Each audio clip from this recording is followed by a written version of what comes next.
반갑다 4000P. 네, 오랜만에 4000P 코스피가 넘어가고 있습니다. 네. 누리호 4차 발사 오. 성공을 축하하면서 네. 아침엔 투자 문 열도록 하겠습니다. 저는 허잼입니다. 네, 여러분 안녕하세요. 저는 홍선혜입니다. 그래요, 누리호 발사. 네. 진짜 축하할 정말 일입니다. 과학기술의 정점이라고 볼 수 있는 이 인공위성. 아, 이렇게 쫙 올라가는 거 보면서 여러분들도 저와 같은 생각을 하셨겠죠. 시장도? 나의 시장도, 나의 계좌도 저렇게 정말 각도가 저렇게 올라갔으면 좋겠다. 오늘 네. 괜찮아요. 네, 상승 탄력 좋아지고 있고 1.5% 상승 4,020선이고요. 코스닥도 0.7% 상승. 코스피에서는 외국인과 기관 동반 매수가 들어오고요. 직전에 들어온 소식으로는 한국은행 기준금리 2.5%로 4연속 동결했다라는 소식도 있는데 아, 오늘 있었네요. 네, 금통위가. 오늘 금통이었죠. 이제 네. 올해 마지막 금통인데 환율과 집값 이런 부분을 또 주목하지 않을까. 아무래도 뒤에 어떤 얘기 나올지가 좀 지켜봐야 되겠습니다. 네. 아, 오늘 네. 저 그것 좀 궁금하긴 한데 어디 섹터가 올라가고 있어요? 저 혹시 항공이나 우주 쪽이 좀 올라가고 있지 않을까라는 생각을 좀 하긴 했었는데. 이게 네. 프리마켓에서 좀 오르는 종목들이 있었다가 초반에 좀 눌렸다가 다시 가는 종목들이 있거든요. 어쨌든 오늘 특징적으로 좀 움직이는 종목들이 있습니다. 하나 에어로스페이스가 원래 이게 항우연이라고 네. 이 우주 우리 출연기관이 하다가 처음으로 이번에 누리호 4차는 민간에서 네. 하나 에어로스페이스가 주도를 했다고 하는데 네. 올라가곤 있는데 약간. 생각보다 네, 뭐 많이 올라가고 있지는 않네요. 네. 그래요.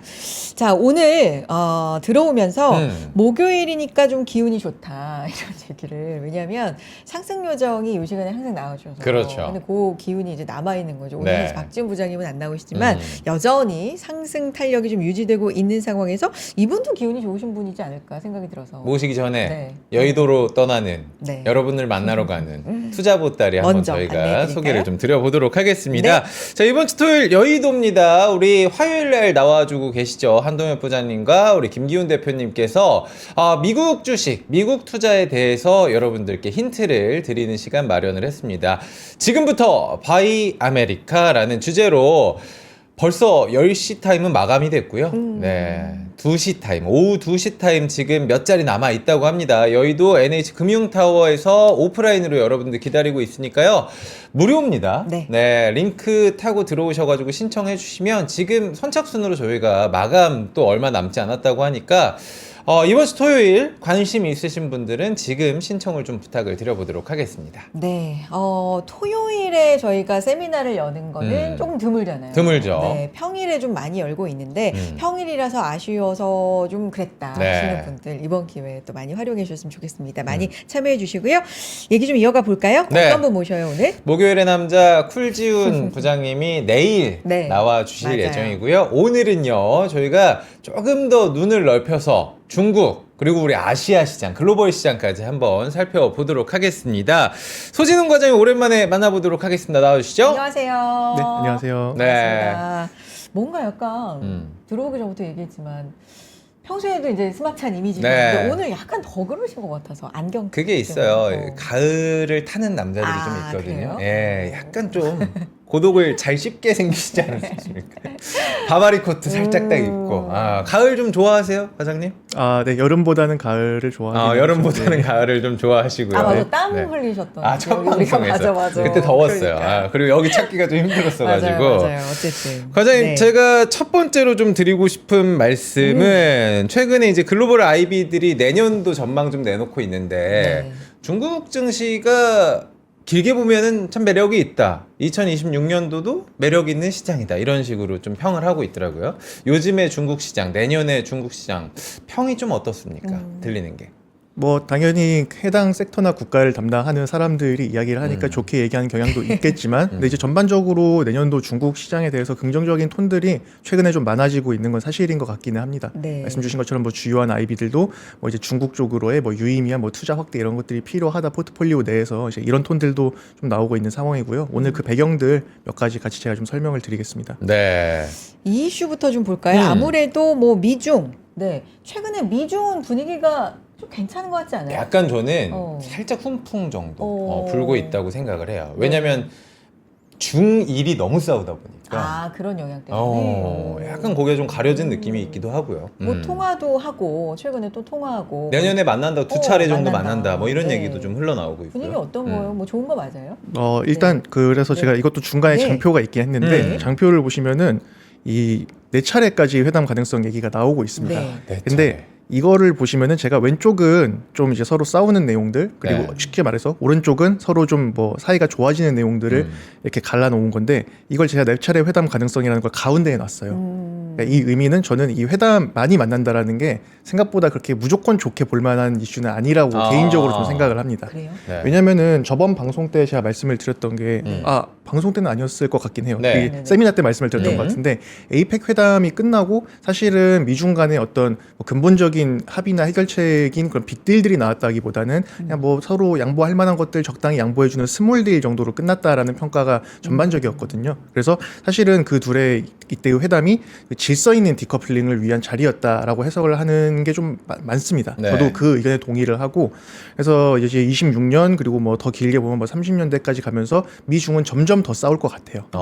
그래서 이들이 이제 만날 일이 많아진다라고 하는 거는 그만큼 이제 이견이나 이런 것들을 확인하는 이제 그런 횟수가 좀 많아질 가능성이 저는 좀 오히려. 있다라고 생각을 합니다. 네. 그래서 이번 에이펙 회담도 사실은 일단 증시에는 긍정적으로 끝나긴 했지만 그 전에 또 이제 덜컹거림이 사실 있었잖아요. 네. 이제 만나기 전에 서로 기싸움하는 과정들도 있었고, 그래서 이제 그런 구간들이 만남이 늘어난다라고 하면은 더 많아질 가능성이 높다. 이제 좀 이렇게 좀 보고 있습니다. 그러니까 지금 사실 대만발 어떤 발언 때문에 지금 중국과 일본이 굉장히 좀 냉랭한 상황 아니겠습니까? 네네. 근데 여기서 사실 대만 문제 하면은 바이든 정부 때도 그랬지만 미국이 늘 든든한 어떤 백그라운드 느낌이 좀 돼줬었는데, 확실히 중일 간의 갈등에 미국이 끼지 않으려고 하는 모습이 좀 있거든요. 그건 좀 어떻게 해석을 하고 계세요? 대만 문제야 워낙 예민한 부분이니까 미국이 이제 뭐 우호 국가인 이제 일본의 뭐 우호국이니까 해줄 수 있는 이제 그런 스탠스 정도만 좀 취해왔다라고 저는 생각을 하는데, 네.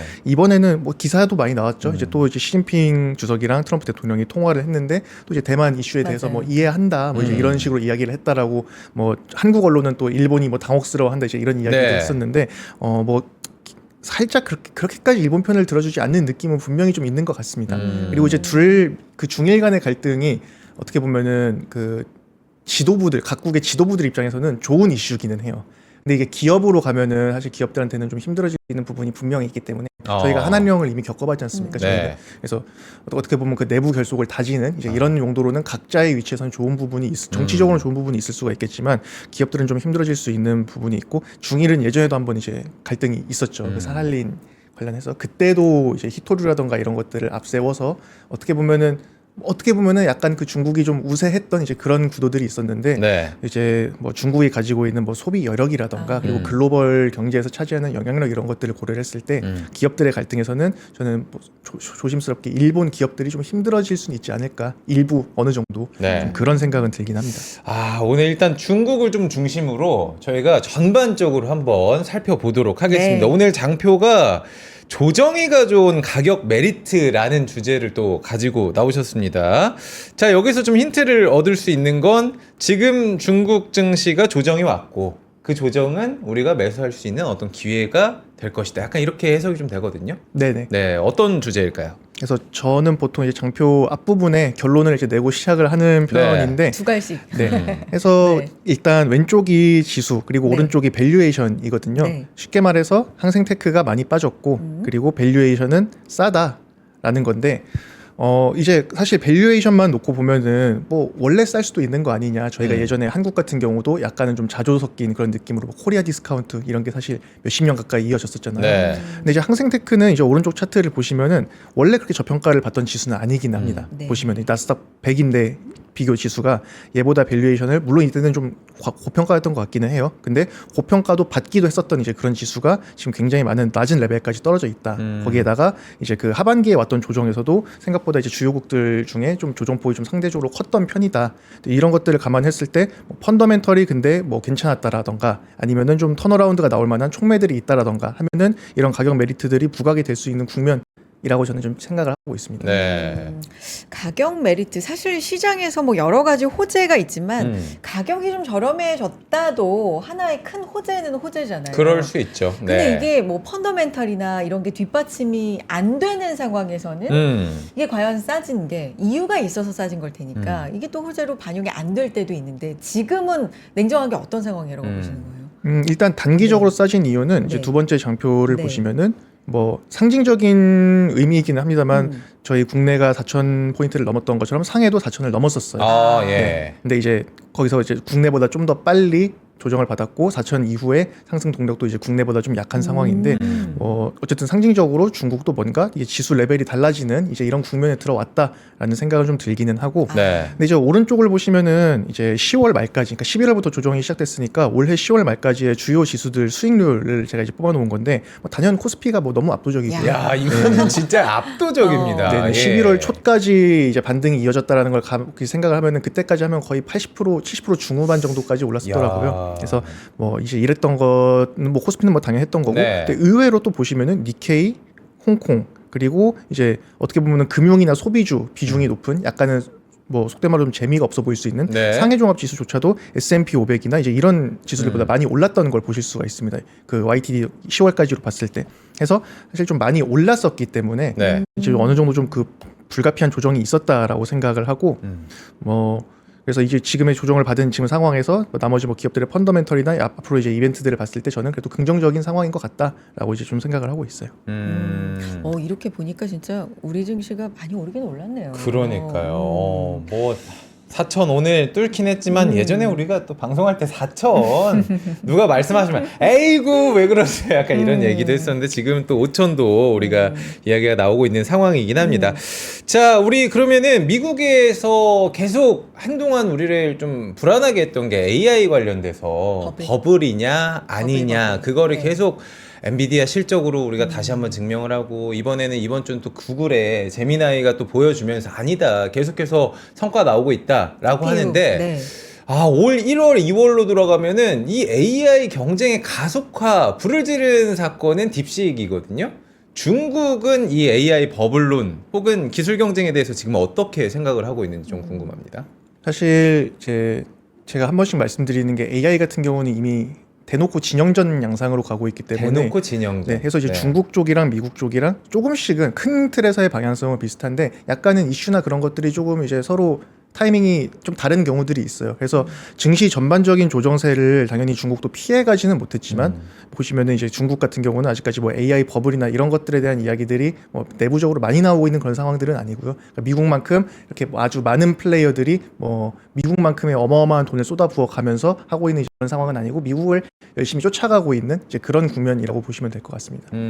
열심히 쫓아가고는 있는데 아까 이제 그 장표에서도 나오긴 했지만 미국 특히나 정부가 지금 엔비디아의 H200을 중국 다시 수출을 주느냐. 허용한다 뭐 이런 얘기가 있는데 아니 허용하고 말고의 문제가 아닌 것 같아요. 중국 정부는 지금 틱톡의 어떤 자회사에 들어가는 엔비디아 칩 너네 지금까지 있었던 것도 쓰지 마. 뭐 이런 식으로 제재가 들어간다고 하니까. 뭐 안 쓰는데 네, 수출을 한들 수출을 허용을 한들 이제 필요 없어요. 그때 주지 그랬어요. 이런 상황이면은 미국은 더 카드가 없어지지 않을까? 약간 이런 생각도 좀 들고요. 분위기가요. 네. 뭐 유화적인 제스처 의미로는 쓸 수 있다라고는 생각은 들고요. 왜냐면은 엔비디아의 중국 내 매출이 굉장히 이제 그 유의미한 이제 그런 수준들이 더 이상 아니게 된 지가 꽤 오래됐지 않습니까? 그래서 엔비디아도 실적 발표에서 중국 매출 뭐 AI 쪽은 사실상 뭐 이제 없다고 잡고 있다. 가이던스에도 반영하지 않고 있다. 이제 이런 이야기들을 했기 때문에 엔비디아 영향력이 중국 내에서 뭐 이미 좀 많이 떨어지고 있었다. 거기다가 이제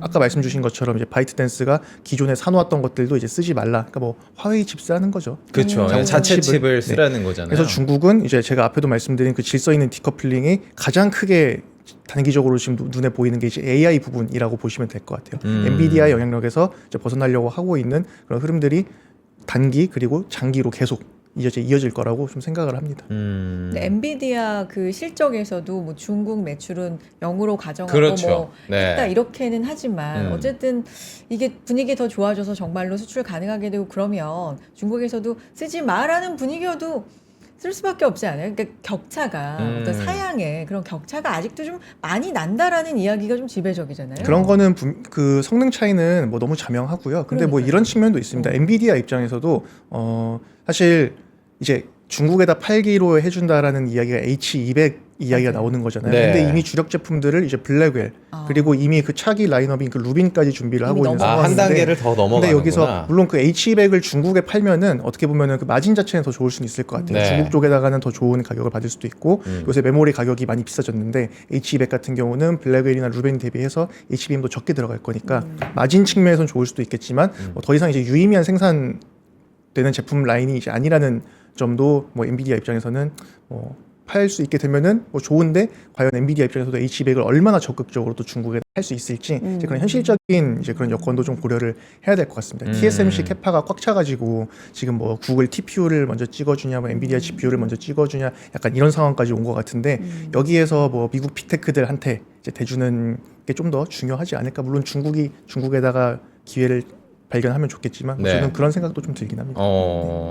최근에 이제 한 줄기는 금리 인하 가능성이 높아졌다는 거. 네. 이게 진짜 며칠 만에 인하 가능성이 거의 없다가 그러니까 뭐한 30% 수준이었다가 지금 한 85%막 이렇게 되니까 그 축 하나랑 이제 AI 버블도 좀 잠잠해졌다. 뭐 구글 이슈도 네. 있었고 뭐 이런 거 중심으로 가는데 지금 장표 중에서 음.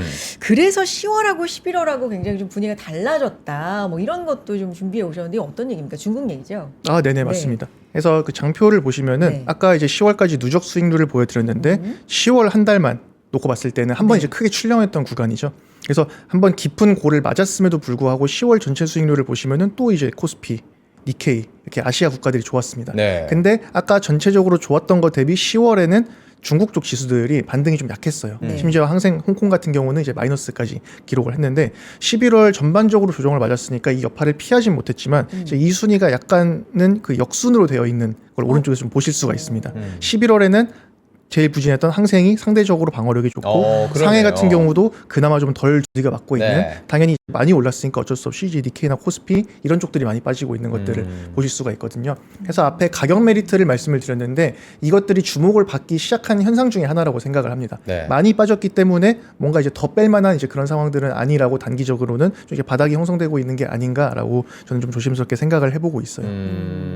근데 거꾸로 또 얘기하면 11월에 저만큼 빠졌으니까 12월을 또 기대하시는 분들은 반등폭은 또 빠진 애들이 더 힘이 강할 것이다. 이렇게 또 생각하는 분들이 계실 수도 있을 것 같아서. 그런 측면은 뭐 분명히 있을 것 같습니다. 이제 반등이 나올 때에는 당연히 또 이제 많이 올랐다가 많이 빠졌다라는 것 자체가 이미 단기적으로는 해당 지수나 종목이 베타가 많이 커져 있다라는 이제 네. 그런 특징을 반영을 하고 있는 거고 그런 흐름은 뭐 반등 구간에서는 분명히 나타날 수 있을 것 같아요. 그러면은 이제 그럼에도 불구하고 저희가 사실 과장님을 모신 이유가 중국 증시가 뭐 내년도에 모건 스탠리라든지 글로벌 쪽에서도 2026년 중국 시장 괜찮을 것이다, 중국 증시 괜찮을 것이다 이런 낙관론이 나오고 있는 배경이 좀 있으면은 저희에게 좀 설득을 좀 시켜주시기를 부탁을 드리겠습니다. 뭐 어쩌면 잘하면은 뭐 저는 올해 코스피가 굉장히 가파르게 뭐 이익 성장이 늘어난 것도 있지만 밸류에이션 자체가 또 재평가가 된 부분도 있지 않습니까? 네. 저는 중국도 내년에 잘하면은 이제 그런 가능성이 좀 보이고 있다라고 생각을 하고 일단 크게는 세 가지 이유 정도를 생각을 하고 있어요. 뭐 여러 가지 다른 것들도 있을 수가 있겠지만 일단 중장기적으로 계속 그 중국 쪽 자산에 대한 관심을 가질 필요가 있는 부분이 첫 번째 여기는 어떻게 보면 약간은 좀 그 거대 담론 영역일 수도 있겠습니다만 네. 저희가 작년이랑 이제 올해 연초 좀 약간 많이 회자가 됐었던 키워드들이죠. 뭐 탈달러, 탈세계화 이런 것들이 앞에도 말씀드린 것처럼 또 일부 좀 지역적으로 봤을 때는 미중 간의 그런 디커플링 추세가 이제 뭐 피해갈 수 없는 이제 그런 국면으로 왔다라고 생각을 하고 이제 그런 부분에서 어떻게 보면 일부분 저희가 이미 달러를 포트폴리오에서 일부 가지고 있어야 한다라는 개념은 많이들 익숙하신 것 같아요. 근데 만약에 미중이 서로 갈라지면서 각자의 영역에서 무언가를 잘하기 시작한다라고 하면은 이제 중국도 이제 포트폴리오 내에서 이제 위안화를 또 보유해야 하는 이제 그런 필요성도 앞으로 좀 올라올 수 있지 않을까라고 좀 생각을 하고 있습니다. 네. 그리고 이제 앞부분이 좀 큰 이야기를 했다라고 하면은 뒤에는 중국 내부적인 이야기인데 사실 아까 싸다라고 말씀을 드렸지만 중국 증시가 항생만 싼 게 아니라 뭐 상해 같은 경우도 뭐 본토 지수들도 다른 글로벌 증시들 대비해가지고 비싸진 않거든요. 싸다라고 할 수가 있는데 그런 것들이 과연 해소가 될 수가 있냐? 이제 그런 조짐들이 좀 보이고 있다라고 생각을 하고 있어요. 저번 방송 때 아마 제가 그 사중전회를 앞두고 방송을 했었던 것 같은데 네, 맞습니다. 사중전회에서 이제 확인된 내용들이 있고 이제 12월에 또 그런 정책 이벤트들 그리고 3월에 양회를 거치면서 이제 그런 어떤 중국의 뭐 부양책이라던가 정책 방향성들이 이제 뚜렷해지는 그런 캘린더 이벤트 캘린더들이 있는데 거기에 맞춰가지고 중국 증시가 반응을 할 가능성이 있다라고 생각을 하고 그리고 일단 일부에서는 경기가 계속 안 좋은 건 맞는데 뭔가 이게 턴어라운드 바닥을 짚으려는 그런 신호들도 있긴 합니다. 그래서 정책과 이제 이런 신호들이 맞물린다라고 하면은 내년에 좀 긍정적인 경기 흐름도 기대해 볼 수 있을 거라고 생각을 하고 마지막으로 이제 계속 말씀 주시는 것처럼 중국의 기술력이 이제는 뭔가 좀 유의미하게 미국을 따라잡기 시작한 글로벌리하게 단순히 생산만 많이 하는 것이 아닌 첨단 제조 쪽에서의 역량이 많이 올라왔다라는 거를 2020년도 들어서 많이 확인을 하고 있기 때문에 이제 이런 것들에 대한 중국 기술에 대한 재평가 이런 것들이 같이 이루어지는 국면이 내년에 있을 수 있지 않을까라고 생각을 하고 있어요. 근데 이제 중국 경기 말씀해 주셨는데 네. 우리 중국 얘기할 때 중국 기술 진짜 놀랍다. 이런 얘기는 이제 많이 하는데 또 따라오는 얘기가 경기는 안 좋고 아, 그렇죠. 경제 지표 같은 경우는 이렇게 딱히 좋은 면들이 없다. 요즘 나오는 얘기가 뭐 일본 국채금리 맞아요. 10년, 30년물, 뭐 중국 이제 10년, 30년 이게 역전이 됐다. 요것도 상당히 주시해야 된다. 이게 2000년 이후에 네. 2000년부터 아마 이걸 체크를 했을 것 네. 같은데 그 이후로 이제 사상 처음으로 네. 역전이 되면서 뭐 기사는 사실 자극적으로 뽑는 게 맞아요. 많으니까 중국이 잃어버린 30년을 받는 일본이. 거 아니냐. 그리고 일본은 이제 조금 부양하는 거 아니냐. 뭐 이런 식으로 좀 해석이 돼 있는데 어떻게 봐야 돼요? 그러니까 사실 그게 뭐 채권을 투자를 하시는 분들 입장에서는 당연히 금리가 내려가는 게, 그러니까 뭐 채권 가격이 올라가는 게 좋겠죠. 근데 말씀 주신 것처럼 일본 같은 경우는 아주 오랫동안 이제 그 제로 금리 마이너스 금리를 이제 유지를 하고 있었던 상황이고 그게 사실은 그 디플레이션이 왔기 때문에 그렇게 된 거지 않습니까? 근데 중국의 국채 금리도 보시면은 계속 좀 많이 눌려 있는 상황이기는 해요. 그러니까 그런 우려들이 나오는 게 사실 일부 뭐 타당한 이제 그런 우려들인 거죠.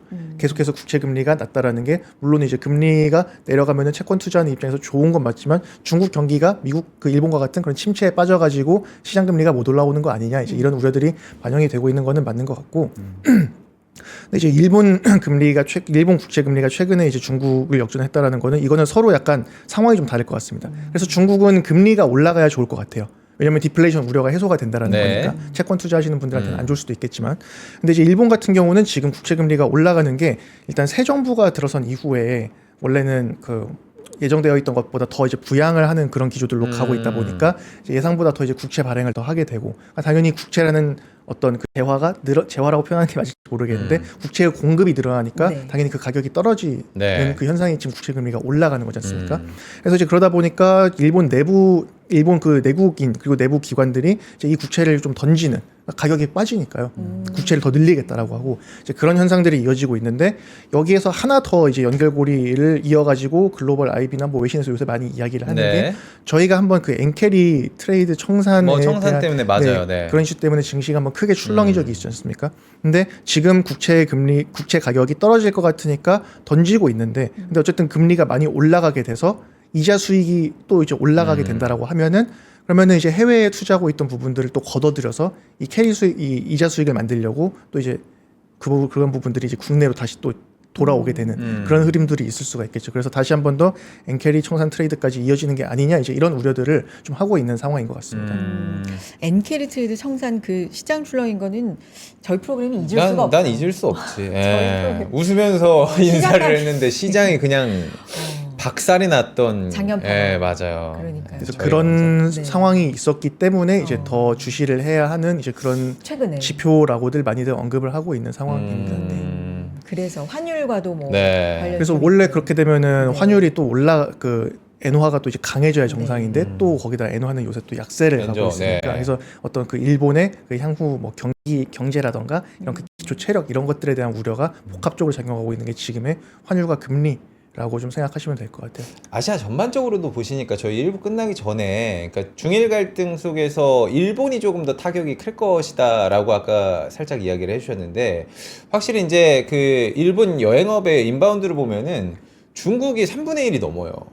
그러니까 이게 나는 내수에도 굉장히 큰 타격이 있을 거라고 생각을 하거든요. 거기다가 뭐 유학생 자재까지 이야기를 하고 뭐 있는 비행기 편도 지금 다 자르고 있는 상황이라 이게 좀 길어진다라고 생각했을 때 일본은 뭐 정책적으로 내수 부양책을 계속 쓰고 싶긴 하지만 밑빠진 독일 수 있겠다라는 생각이 좀 들기도 하고요. 장기적으로 봤을 때 어떻게 보고 계세요? 그래서 그런 것도 또 일부 이제 이런 상황에 우려감을 더하는 요인일 것 같아요. 둘이 아까 뭐 말씀 주신 것처럼 둘이 싸워서 사실 일본 경기에 좋을 건 없는 게 사실이니까 뭐 각각 국가의 입장이나 뭐 정치적인 부분은 뭐 논외로 치더라도 이제 그런 부분들은 뭐 타격이 장기화가 된다라고 하면 타격을 피하기는 어려울 것 같고 그래서 실제로 이제 내수주라던가 관련된 이제 관광 쪽 주식들 이제 그런 이야기들이 나왔을 때 이제 크게 좀 빠져 있는 이제 그런 상황이기는 합니다. 근데 아마 지금까지의 톤을 봐서는 일단 일본도 새 정부가 들어선 지 얼마 안 됐고 네. 이 톤을 단기간 내에 걷어들이지는 않을 것 그렇겠죠. 같아요. 네네. 예. 그러면은 이제 내년 바라보는 입장이니까 부양 카드도 계속해서 좀 중국에서는 준비가 되고 나올 수가 있고 그 여력도 좀 있는 상황일까요? 선혜 씨, 그거 우리 2부에 좀 2부로 갈까? 예. 좋아요. 여러분, 네. 진짜 2부에서는 섹터별로도 중국을 낱낱이 한번 살펴보도록 맞아요. 하겠습니다. 자, 우리 소진훈 과장은 어디 가지 않고요. 여러분도 어디 가지 않습니다. 광고 듣고 오겠습니다. 광고 타임. 네.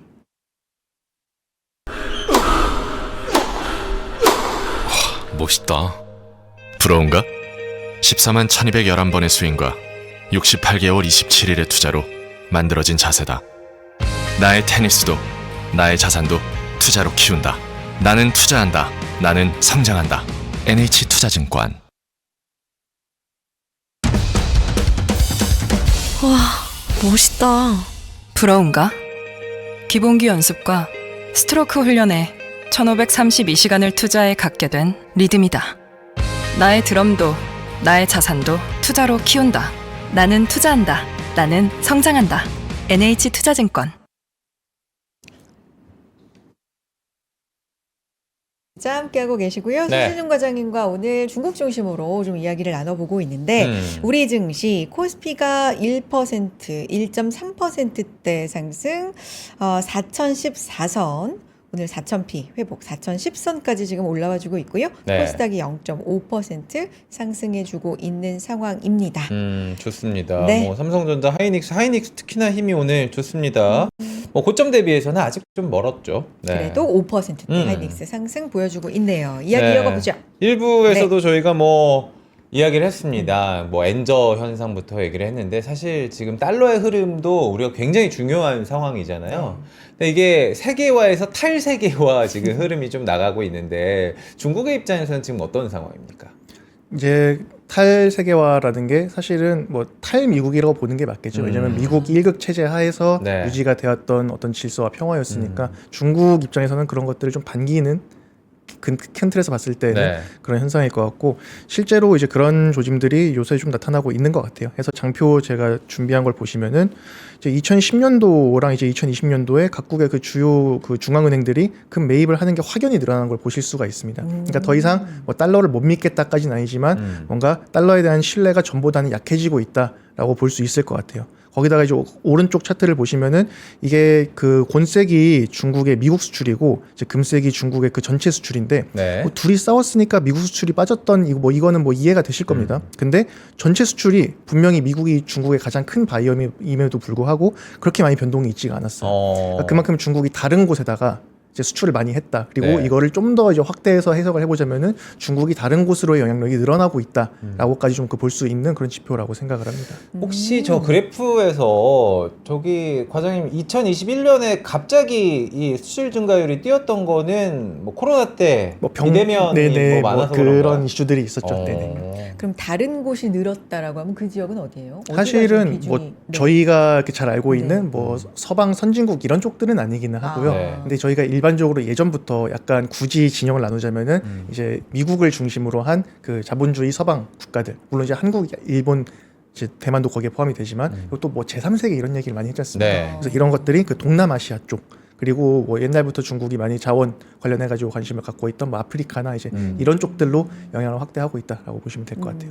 근데 이제 그러면은 미국이랑 싸운다면서 미국은 뭐 일본, 한국, 뭐 유럽 이제 이런 동맹국들이랑 같이 가려고 하는 건데 중국이 그럼 동남아랑 아프리카 뭐 제가 그 국가들을 비하하는 건 아닙니다만 네. 절대적인 어떤 경제력이나 네. 국력 차이가 있는 건 맞으니까 얘들이랑 친하게 지내가지고 정말 잘할 수 있는 게 맞아라고 하면은 이게 그 자원 문제가 좀 많이 결부가 되어 있다라고 보시면 될 것 같아요. 그래서 다음 장표를 보시면은 네. 중국이 1기 때 속절없이 맞았던 거랑은 좀 다르게 반도체 가지고 때리니까 히토류 가지고 반격을 했지 않습니까? 히토류가 정말 이- 셉니다. 네, 이 히토류가 그냥 뭐 히토류만 가지고 때렸다는 게 아니라 그만큼 중국이 그 전반적인 그 자원에 대해서는 확실히 어느 정도 좀 헤게모니를 일부 가지고 있다라고도 좀 볼 수 있을 것 같아요. 네. 지난 10몇 년 동안 중국이 전 세계 생산 공장 역할을 했던 게 사실이고, 그리고 그 과정에서 또 아마 뭐 큰 그림을 그렸을 가능성도 있을 것 같아요. 그 자원 또 확보 이런 것들을 위해서 뭐 생산 국가니까 이제 그런 것들을 많이 해왔지 않습니까? 근데 미국은 상대적으로 그 제조업을 거의 포기하다시피 했었고, 이제 서비스업이라던가 이제 첨단 기술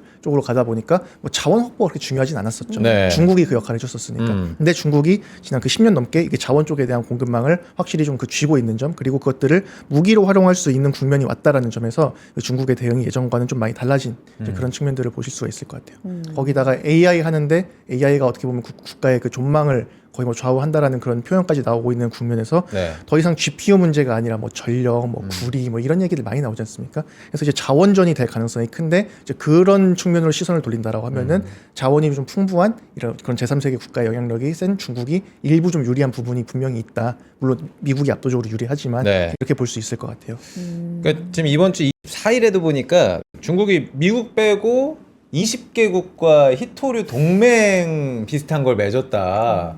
근데 미국이 가만히 있을까 싶기도 해요. 왜냐하면 미국 자체도 호주라든지 이런 곳들과 계속 히토류 관련해서 야 니네 히토류 좀 있다며 우리랑 좀 약속 좀 해줘 뭐 이런. 근데 히토류의 절대량과 생산량이 중국을 뭐 따라갈 수준이 아니다 보니까 이 부분에 대해서 조금 더 힘들어하는 것 같은데 어떻게 좀 생각을 해야 될까요? 미국의 어떤 노력들은 아예 먹히지 않는 건가요?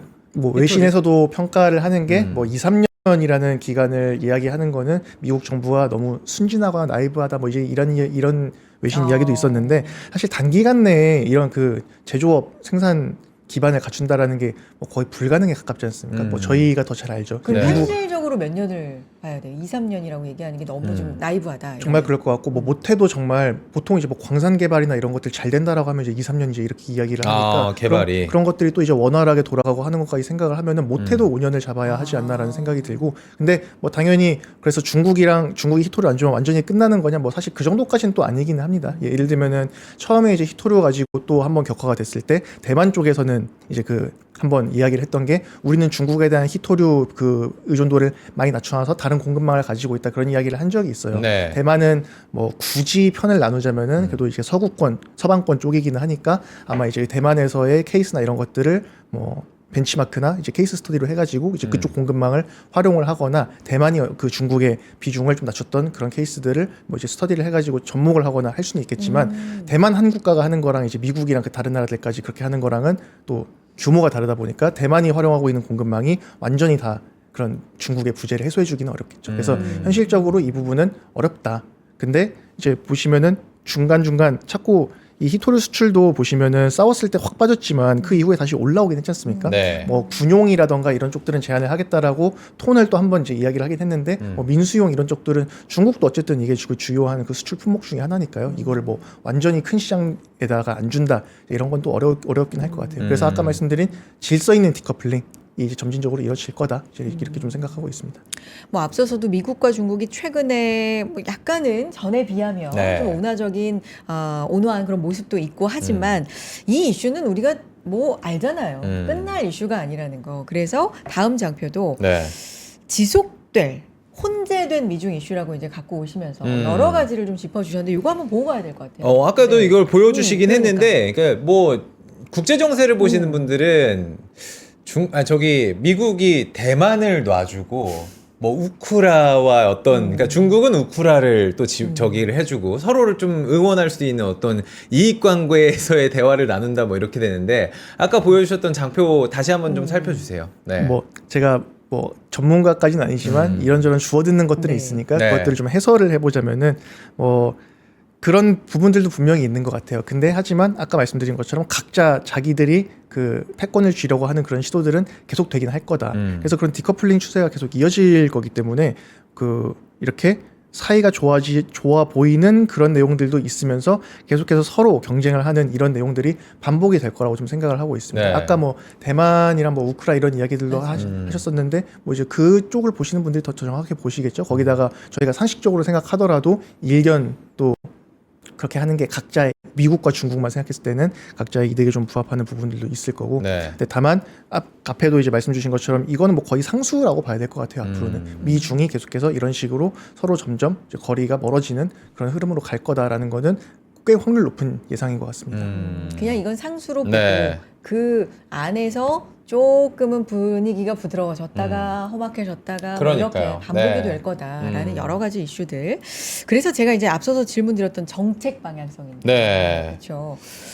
그러니까 AI나 첨단 뭐 이런 거하고 경기는 좀 따로 가고 있는 느낌이 좀 명확하지 않아요? 그러니까 중국 내에서도 중국은? 뭔가 약간 좀 양극화가 네. 굉장히 심해질 것 같아요. 그러니까 기술적으로 돈 버는 친구들은 벌고 내수가 안 좋으니까 또 못 버는 섹터들은 굉장히 또 힘들고 약간 이런 느낌이 벌어질 것 같긴 한데요. 그래서 정책은 어떤 방향성을 갖고 가게 될까요? 그래서 실제로 글로벌리 하게도 뭐 K자 성장 이런 K, 이야기들을 많이 하죠. 양극화. 네. A 그 중국만이 아니라 네. 전체적으로 그런 상황인 것 같은데 그래서 이제 중국은 그래도 이제 정책이 많이 중요해진 게 외부 변수는 일단 상수고 뭐 그리고 방향성을 좀 정해졌다. 그래서 시장은 사실 알고 있는 불확실 그 리스크에 대해서는 크게 반응하진 않으니까 그럼 이제 내부적으로 어떤 방향을 가져가고 있냐가 중요할 텐데 뭐 그 아시아권이고 또 이제 공산당이고 하다 보니까 정부가 뭐 어떤 단어를 뭐 몇 번 언급했나 맞아요. 어떤 순서 이런 것들이 중요합니다. 그래서 그네들도 그런 것들을 알고 있고 그걸 신경 써서 이제 발언을 하는데 사중전회에서 이제 이렇게 12개 항목을 순서대로 이제 언급을 했어요. 네. 또 이제 아시아 국가들이 뭐 3, 5, 7 이런 숫자 좋아하지 않습니까? 그래서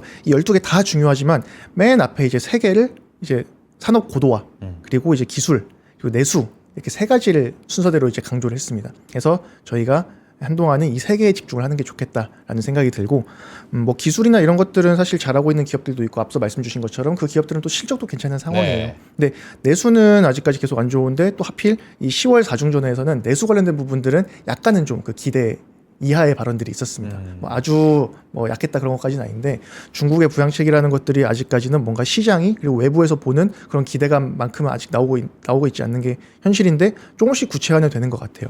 그래서 12월 같은 경우는 또 이제 경제공작회의랑 정치국 회의가 있어서 여기에서 한 번 더 4중전회에서의 내용들이 더 구체화될 이제 그런 이벤트가 있고 이제 여기에서 다뤄진 내용들은 내년 3월에 양회를 통해 가지고 또 한 번 더 이제 구체화돼서 이제 설정이 되는 이제 그런 이벤트가 그런 일정들이 있기 때문에 거기에 맞춰서 이 앞에 그 3개와 관련되어 있는 섹터들이 뭐 이제 수혜에 관련된 그런 기대감들이 살아날 수 있지 않을까라고 생각을 하고 있습니다. 네. 그러니까 3가지가 첫 번째가 산업 고도화, 두 번째가 기술 자립과 혁신, 세 번째가 내수 확대라는 건데 네. 산업 고도화라는 게 이제 첨단 이런 거 말하는 첨단 거예요? 이런 산업 거를 고도화? 2번으로 보시면 될 것 아, 같아요. 2번. 네, 1번은 그럼 고도화는 뭐예요? 고도화가 이제 그런 거죠. 저희가 뭐 철강, 화학 이런 거 사실 중국산 품질이 더 낮고 뭐 일본, 한국이 더 높고 이제 이런 얘기 하지 않습니까? 네. 그래서 중국도 이제 그런 쪽에 대한 생산들을 더 이제 고품질 쪽으로 가는. 아, 그래서 고품질. 화학 같은 경우도 옛날같이 그런 이제 저가 이런 제품들을 하는 게 아니라 더 이제 그 고부가 가치 이제 그런 화학 제품이라던가 철강도 더 이제 그런 것들로 이제 한국이나 일본의 그 제조업 이제 그쪽의 수준들을 따라가려고 하는 이제 그런 것들이라고 보시면 될 것 같아요. 그러니까 예전에는 어떻게 보면은 가격 경쟁력 측면으로 밀어붙였는데 저가. 이제는 그 시장을 거의 다 선점을 하다 보니까 그렇죠. 우리가 그분들 이제 좀 좀 고도화를 단가도 올려도 하겠다. 되겠다, 네. 품질 좀 올려도 되겠다, 약간 이런 느낌으로. 아니 그럼 우선순위로 보면 첨단보다도 그게 더 위에 있다는 게 좀 눈에 띄긴 하네요. 아무래도 경기가 오랫동안 안 좋았고 아. 그 디플레이션을 야기를 한 게 그 중국의 그런 그 저가 생산이 아. 있었지 않습니까? 그래서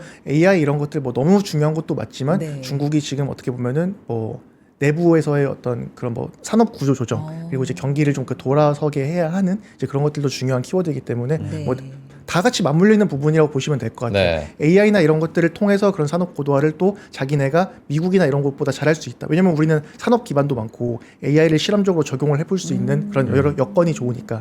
그래서 그런 것들을 통해서 경기가 좋아지면 또 내수가 좋아진다. 이런 식으로 다 이제 맞물려 있는 이슈들이라고 생각하시면 될 것 같습니다. 저희가 네. 이제 중국의 어떤 시장을 저희가 좀 세분화해서 섹터별로 좀 살펴보도록 하겠습니다. 자동차부터 한번 보도록 하겠습니다. 뭐 중국의 전기차가 우리나라에도 많이 들어와 있어요. 뭐 BYD 시작으로 굉장히 많이 들어와 있고, 많이 봤어요? 네, 많이 봤습니다. 그래요? 네. 그리고 뭐 유럽도 마찬가지고 이걸 넘어가지고 생산 거점도 아까 말씀하셨던 사우스 그러니까 밑에 지구본의 밑에 있는 뭐 남미 쪽으로 또 진출을 한다 이런 얘기도 좀 있어가지고 중국의 전기차 자동차 시장은 좀 어떻게 보고 계세요?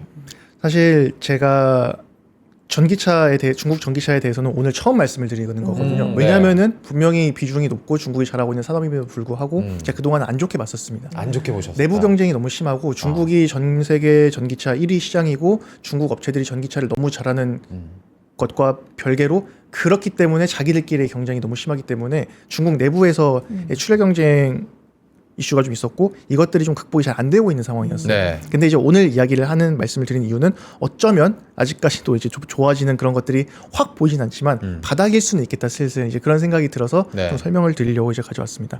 사실 결론부터 말씀드리면 BYD는 아직까지도 좀 더 지켜봐야 될 것 같아요. BYD는 아직까지는 내수 비중이 당연히 더 크고 근데 내수 쪽이 말씀드린 것처럼 마진이 안 좋습니다. 경쟁이 심하니까 잘하는 업체들도 많고 근데 해외 쪽은 마진이 좋아요. BYD 지금 국내에도 많이 돌아다닌다고 말씀 주셨는데 네. 해외로 나가면 뭐 테슬라 정도를 제외하고는 사실 중국 전기차들을 뭐 디자인이나 이런 논란은 좀 있지만 뭐 다른 국가들이 뭐 따라오기가 너무 어려운 게 사실이고 그래서 해외 쪽에서는 마진이 좋습니다. 좋은 가격에 팔 수 있다라는 네. 거죠. 그래서 BYD는 그 해외 쪽 수출이 점점 늘어나면 늘어날수록 그 늘어난 좋은 마진이 국내에 안 좋은 마진을 상쇄해주는 그런 구간이 오면은 이제 주가랑 펀더멘털이 돌아설 수 있다라고 보고 있거든요. 근데 다행히 보시면은 전반적으로 해외 쪽의 성장이 나쁘지는 않은 상황입니다. 그래서 이제 주가가 이제 밸류에이션 같은 경우도 너무 눌려 있는 상황이고 어쩌면 이제 해외가 슬슬 이제 국내의 부진을 좀 만회를 해주겠구나. 거기다가 국내 같은 경우도 뭐 거의 뭐 제 기억에 정확한 숫자는 기억이 안 나는데 천몇 개였나 아무튼 1000개 되었던 것 같아요. 네. 중국 전기차 업체들이. 근데 그런 것들이 지금은 뭐 100개 이하로 미만으로 정리가 또 되어 있는 이제 그런 상황이다 보니까 이제 어쩌면은 뭐 가격적으로 그리고 이제 산업 업황적으로 슬슬 바닥은 좀 지나가고 있지 않나. 하지만 BYD는 좀 더 신호를 봐야 될 것 같고 네. 샤오미가 좀 좋을 것 같습니다. 샤오미가 네. 샤오미가 사실 뭐 어떻게 보면은 저희가 뭐 스마트폰 그리고 다른 가전 이제 이쪽으로 좀 많이 알고 계신데 최근에 샤오미의 그 신성장 동력으로는 전기차가 많이 언급이 되고 있죠. 실제로 판매 대수 같은 것들도 긍정적으로 잘 늘어나고 있고 샤오미가 이번에 분기 실적 때 이제 그 공개했던 슬라이드에 보시면은 그 전기차 부문 실적을 따로 줬는데 분기 단위로 흑자 전환을 했습니다. 이번 실적에 거기다가 이제 이 오른쪽이 여기도 이제 샤오미 밸류에이션인데 21년, 22년 구간 정도를 제외하고는 거의 바닥권이거든요. 네. 근데 최근에 샤오미가 그 자사주 매입을 확대를 하고 있습니다. 물론 이제 이런 것들이 무조건적으로 맞는 시그널이라고 보기는 어렵겠지만 회사 내부적으로도 우리 회사 주가가 그래도 이 정도까지는 아닐 것 같은데라는 판단도 분명히 있었을 거고 뭔가 그 신성장 동력으로 평가받는 전기차가 흑자 전환하고 있다는 점 그리고 밸류에이션이 너무 낮다라는 점 이런 것들을 고려를 했을 때 샤오미는 어쩌면 주가가 뭐 좀 지금부터는 상방적으로의 반응이 있을 수 있겠다 이제 이런 생각이 좀 들긴 합니다. 그래서 BYD는 좀 더 지켜보자 하지만 좋아질 것 같다. 네. 그리고 샤오미도 마찬가지지만 샤오미는 주가 반응이 좀 더 빨리 좋아질 것 같다라고 좀 이렇게 보고 있어요. 대체 샤오미는 안 만드는 게 뭘까 싶을 정도로 사실 애플조차도 전기차를 하려고 하다가 접었는데 샤오미는 이제 거기까지 진출을 했고 그러니까. 기어이 이제 성과를 이제 슬슬 좀 거두는 이제 그런 모습을 보이고 있습니다. 그래서 네. 정말 중국 기업이지만 정말 대단한 그 IT 세트 쪽에서는 이제 그런 기업으로 지금 다시 거듭나고 있는 그런 국면인 것 같아요. 아니, 다른 거 넘어가야 되긴 네. 했는데 이제 주가는 그렇고 실제 뭐랄까 타보신 분들의 기술적인 평가 이런 건 어때요? 좀 샤오미 좋아요? 차를 저는 제대로 본 적도 없는 것 같아가지고 저도 이제 타보지 못했지만 외신 평가들을 보면은 뭐 중국차 치고 괜찮은데 정도가 아니라 이제 꽤 괜찮은 이제 그런 평가들이 그래요? 있어요. 그걸 넘어섰구나. 다만 이제 좀 뭐 정성적인 부분에서 뭐 네. 디자인 너무 베낀 거 아니냐 뭐 이런 평가들은 분명히 있습니다만 뭐 워낙 싸고 이제 가격 메리트 같은 경우도 보통 이제 동급의 무언가를 살려고 하면 예를 들면은 뭐 일본이나 이제 한국 거 같은 경우는 예를 들어서 뭐 한 1억 정도다라고 하면은 뭐 BYD나 샤오미 같은 경우는 한 6천만 원 이제 이런 식이니까 거기다가 뭐 자율주행 기술력 같은 경우는 제가 예전에도 한번 설명드린 것처럼 이미 테슬라 대 중국 전기차들로 거의 시장이 정리가 된 수준이라서 뭐 아직까지 저희가 유의미하게 써먹을 만한 자율주행 기술은 테슬라까지도 안 나오긴 했습니다만 뭐 기술력이라던가 가격 그리고 뭐 품질 이런 것들도 많이 좀 호평을 받고 있는 것 같아요.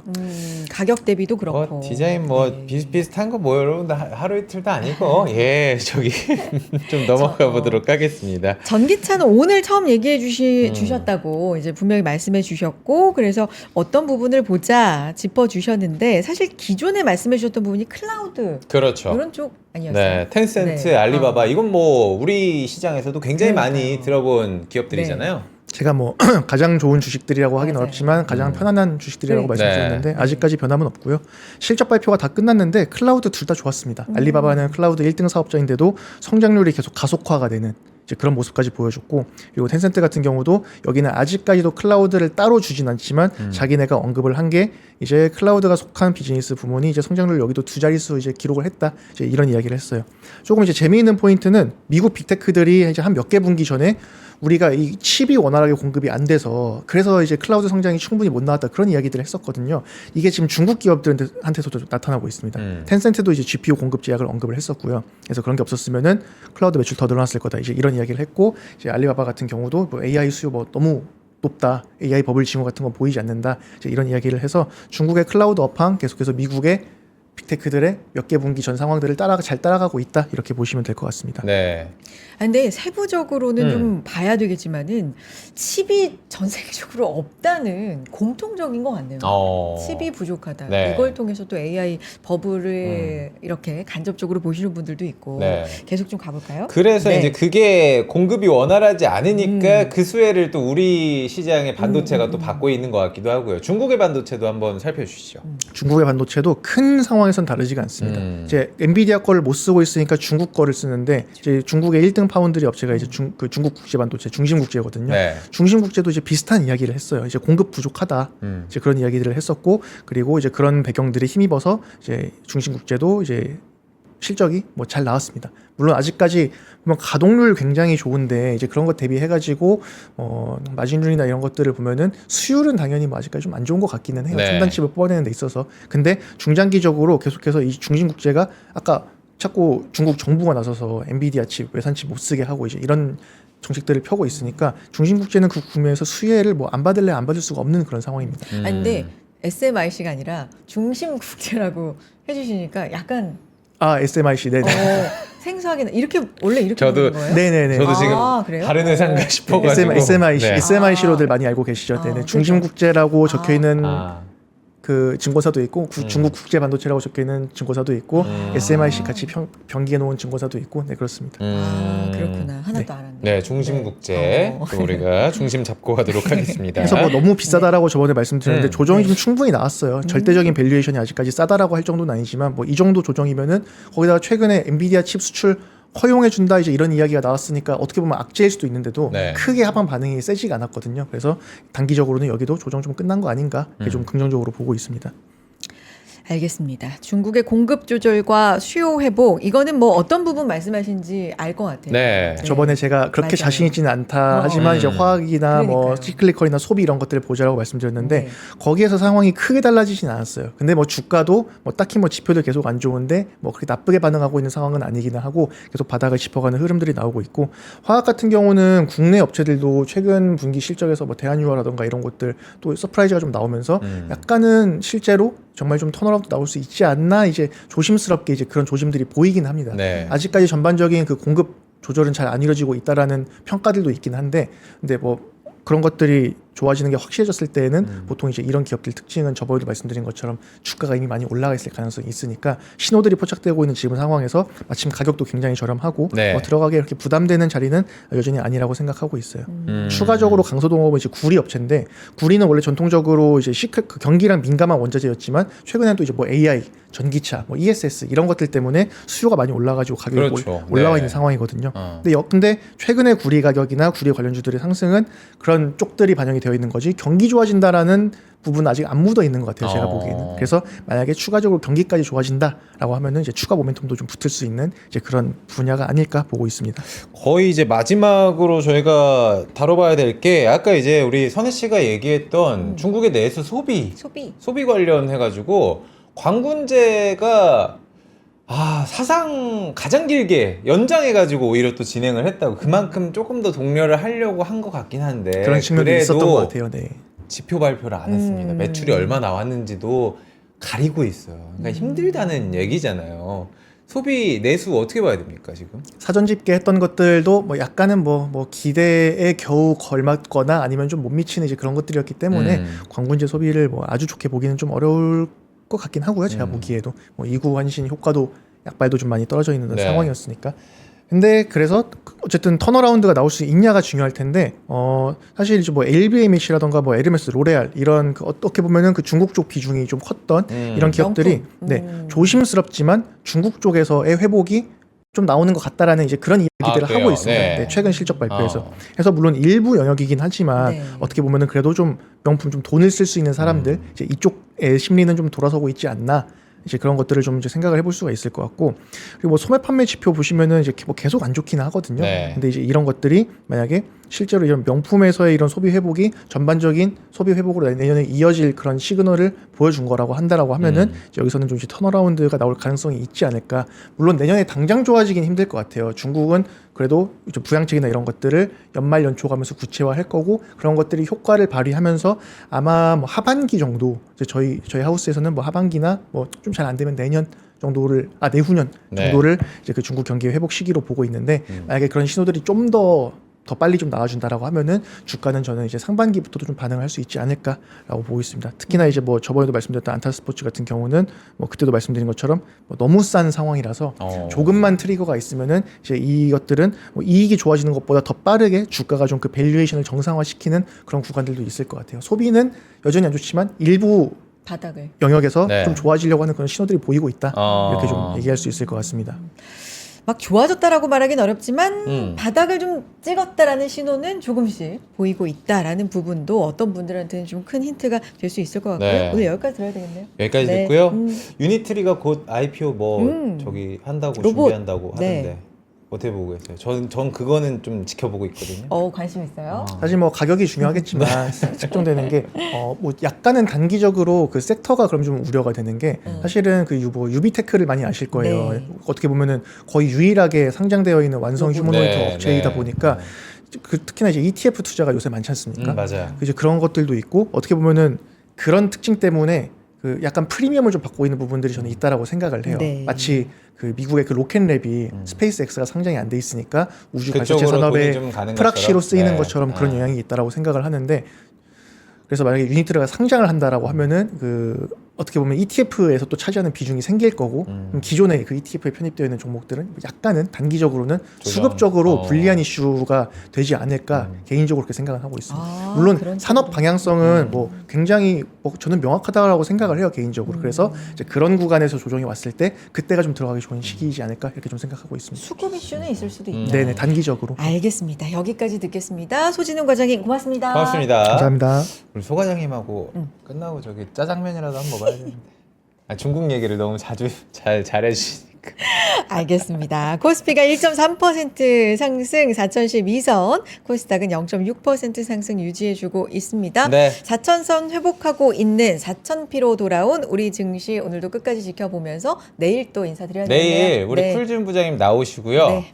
대만 갔다 온 이야기 여기서 썰 풀어주실 그러네요. 거거든요. 네. 여러분들 내일 또 혹시 투자 고민 있으신 분들은 내일도 한번 집중을 해주시길 부탁드려보도록 하겠습니다. 여러분 고맙습니다. 고맙습니다.